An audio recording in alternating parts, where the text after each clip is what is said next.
Say you reap what you sow. Hey, you reap what you sow. Trade that once you off next. Say you push Atlanta. You push ass Atlanta. Welcome to my city, home of the triple cross. Don't get back though. Go back to my condo and the A-Rock. Say, let me tell you, pussy Atlanta something. I didn't come into Atlanta disrespecting you.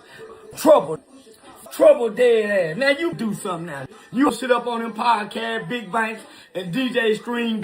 You Atlanteans ain't gonna do nothing. What's wrong with you? Trouble. And T.I. sister too. Now you can do something, nigga. You can do something, nigga. Trouble. I just left Atlanta. Trouble dead. You can't do nothing to the nigga Trouble. You always ain't do nothing to Woody. I don't want to hear about Atlanta. Atlanta, my trouble. Yeah, them Atlanta. Ooh, I see them Atlanta talking about ain't nobody done nothing to Charleston White. Ain't nobody gonna do anything to Charleston White. I just left Atlanta. Ain't nobody done nothing to Woody. Ain't nobody done nothing to that Trouble. They keep Trouble in his. Ain't nobody done nothing to that. They keep Trouble in his. And kicked him in his. Caught him in, and put that toe tag on him. You talk all this, Atlanta. I keep telling y'all, Big Bank, y'all over there, DJ Green, DJ Stream, say, man, you listen, you cannot touch me in this media internet world. You trying to talk on that podcast, say, homie, you ain't getting no money. What you making in podcast, I make on TikTok. You need to step your game up. Remember you were faking and shaking, y'all hated on Rollo. Man, you know, T.I. sister, what's the name that died? That funky ass girl died, the Trouble, clip Trouble, like put the toe tag on and made his mama cry forever. Ain't nobody gonna do Atlanta, but for punk, like y'all love doing in Atlanta. But Atlanta, that's gonna be y'all new name. You was cool when you was snapping. Yeah, when Fabo was leading, you was cool. But you Atlanta, y'all up. We don't want to hear shit else till you go to painting y'all fingernails again and putting skirts on like y'all OG. Brand Wrist. I'm with America's favorite uncle, Mr. Neighborhood Crime Watch. What are your thoughts on Jay-Z? Jay-Z? Jay-Z. Jay-Z. You bringing Jay-Z up for, man? Jay-Z a has-been. That's a used to be. Man, why you ain't bring up Finesse 2-time, Lil Baby? What are your thoughts on Lil Baby? NBA Youngboy. Them right now, don't bring up no used to be. Man, Jay-Z. Exactly. All right, thank you. I told that boy he was gonna have a short run.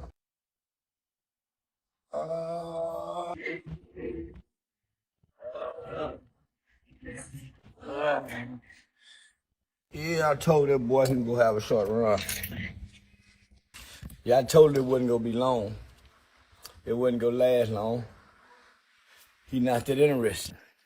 He not that interested. Yeah, boys and girls. What's going on? What's up? What's up, Soul? What's up, Soul? What's the word? Shit, now what's up with it? On my way to this Greek. I'm part of the Divine Nine. I'm on my way to a fraternity Greek party. I ain't know what that. I don't even know what's a fraternity Greek party is. Yeah, I don't know what that is, big dog. Yeah, I don't know what a fraternity Greek party is. Sound like something non-productive. A bunch of white people getting together, playing like they're Greek. Yeah, sound like a bunch of white people getting together, playing like they're Greek.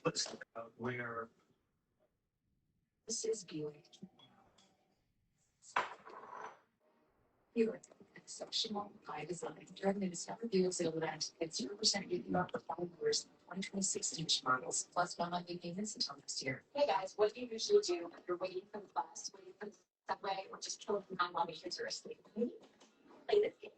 It's not just kids game, it's actually real money straight to your bank account. I always see this game. Take my own picture. Plus, there's a daily free bonus to people. Guess what? Sign up this year for legit cash. Yesterday. Wait, for real? No way. I was playing Gleaming Sauce yesterday, played my free daily bonus, and hit the jackpot. Look, the money is in my account. Honestly, everyone needs to be playing Gleaming Sauce. Got the group 2 hooked up?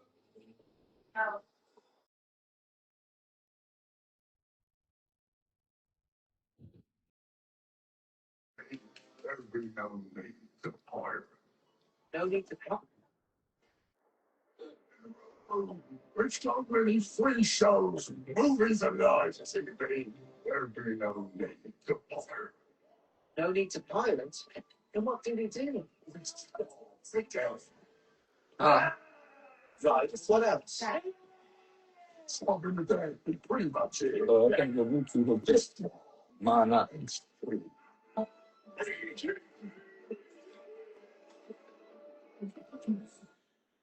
Number of officers are on that scene, including Deputy Mundorf, Deputy Paddock. They're trying to convince a guy who is out in the water to come in. Seems that there is some mental health concerns. Because, we showed you. We had the lights here. I know. We show you who you are. You need to come out of the water. The rest of that. We're going to come in the water and get you. I don't. I really don't. I like staying dry. So for us to help you, we need to get you out of the water. They're right up there, Craig. You see the red and blue lights? Craig, if you're getting threatened with death threats and everything, a fire truck ain't gonna save you. Well, I was still better because I went to the principal. It's a good night, you know, people as well. We didn't stay a big no more. BTTV, man. We were already. Hey, okay, BWTV, bigger than the program. We don't play the biggest no more. We just say shit, you know, oh, money, when I shoot girl outside, I been married to the street, but I ain't have to walk down the aisle.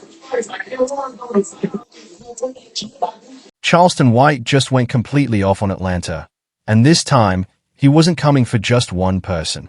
He had something to say about Big Bank, DJ Scream, QCP, T.I., Young Thug, DewBerry, and pretty much the entire Atlanta scene. And the wildest part? Charleston wasn't just talking trash. He started bringing up trouble, Atlanta's reputation, and the fallout between him and DewBerry. So if you thought this beef was cooling down, think again. Charleston recently went back on Atlanta after leaving the city, and he immediately started responding to people saying nobody in Atlanta was going to do anything to him. His message was basically simple. Don't confuse online talk with what actually happens in the streets. Charleston brought up the late Atlanta rapper trouble while making his point, arguing that Atlanta has already seen situations where people talked tough and things ended tragically. Those comments obviously made the conversation much heavier. But Charleston wasn't finished. He then turned his attention toward Big Bank and DJ Scream. According to Charleston, people can't compete with him in the media space because he's built his own audience outside of traditional platforms. He basically told them that if they are going to discuss him on podcasts, they need to understand that he's making serious money from his own platforms too. And that's where Charleston's confidence really showed. He doesn't believe Atlanta's podcast scene can control the conversation about him anymore. But then he went even further. Charleston started taking shots at Atlanta's culture itself, mocking the city and criticizing some of the personalities associated with it. He even brought Young Thug into the conversation, referencing the rapper's past fashion choices and using that as another angle to attack Atlanta's image. At this point, Charleston wasn't just beefing with one person. He was basically challenging an entire city. But the person who seemed to get the most attention was DewBerry. Because the history between Charleston White and DewBerry is what really gives this story context. The two were previously connected, but eventually their relationship fell apart. After that split, DewBerry reportedly went to Atlanta and began appearing on podcasts with people Charleston was already criticizing. And Charleston has clearly been watching.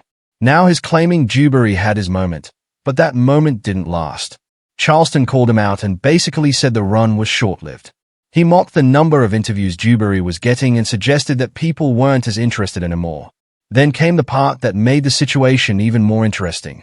Charleston pointed out that some channels and personalities were repeatedly using his name while talking about DewBerry. His argument was that if people constantly have to mention Charleston to generate attention, then Charleston is still the bigger attraction. Whether that's actually true or not is up for debate. But from Charleston's perspective, that's exactly how he's looking at the situation. And he wasn't finished attacking Atlanta. During another appearance, Charleston was asked about Jay-Z. Instead of giving the answer the interviewer probably expected, Charleston basically dismissed the question. He said, why talk about somebody from the past when there are artists like Finesse 2 Tims, Lil Baby, and NBA Youngboy making noise right now? In other words, Charleston wasn't interested in discussing yesterday's stars. He wanted to talk about who's relevant today. Then the conversation shifted toward boxing.